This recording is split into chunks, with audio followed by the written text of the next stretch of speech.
How do you walk away from love without losing yourself in the process?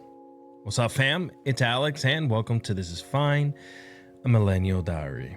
And today, this one's big because not only are we talking about breakups, boundaries, and the art of blocking with grace, this is also the final episode of Volume 5.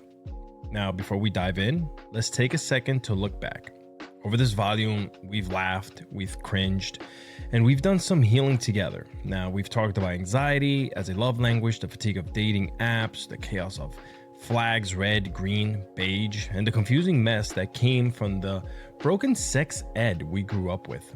Now, we looked at therapy, intimacy fears, attachment styles, how parenting ourselves affects the way we love others, and even the deep power of friendship as soulmates.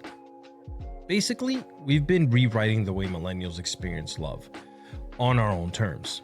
And now in this closer, we're talking about something inevitable, something universal, the end of things. Because love stories don't always last forever. And sometimes the most radical act of self-love, well, it's letting go. Breakups always feel like the end of the world, whether it's the big, ugly cry on the kitchen floor or the I'm totally fine energy we fake to our friends. Endings hit different. But here's the truth.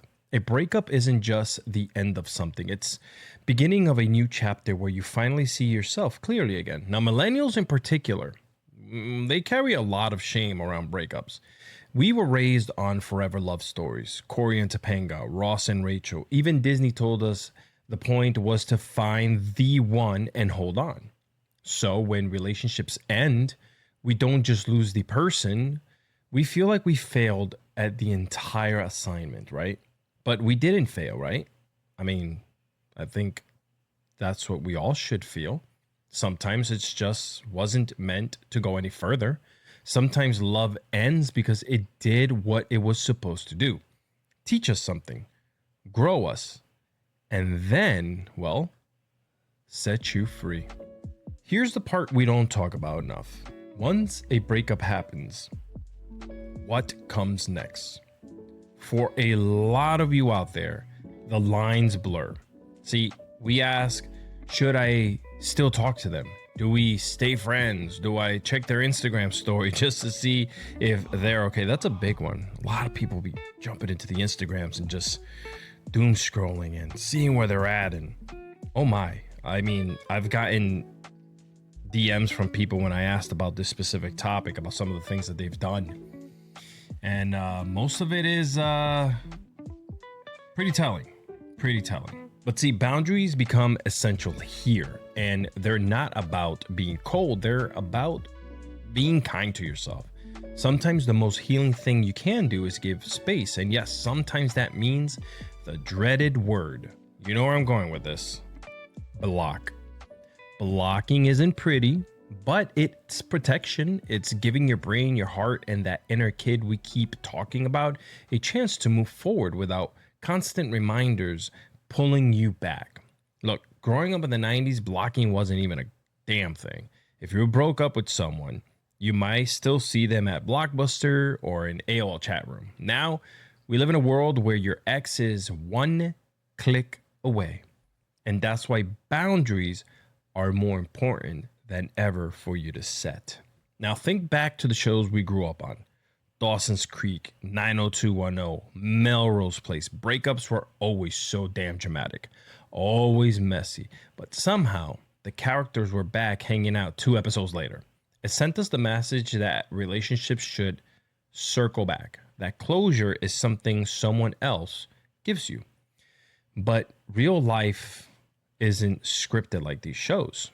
Sometimes closure comes from you deciding this chapter is over and that is it and that's enough. Even music fed into this, from Boys to Men's End of the Road blasting through your CD players to Alanis Morissette screaming rage in a way that felt like therapy before we even knew what therapy was. You see, breakups were always loud. But in real life, sometimes they're actually quiet. A slow fade, a boundary set, and, well, a number blocked. Here's where the generational contrast shows up again. Millennials were trained to endure, right? Where this is what we do. We stayed in things longer than we should have, whether it was a job, relationships, or even toxic friendships. We thought pushing through pain would equal loyalty. Boy, Gen Z, different story. They'll block in a heartbeat. They'll say, nah, this isn't working, and move on before we've even had time to overanalyze a text. And honestly, there's something freeing about that. Maybe they lean too far into cutting things off too fast.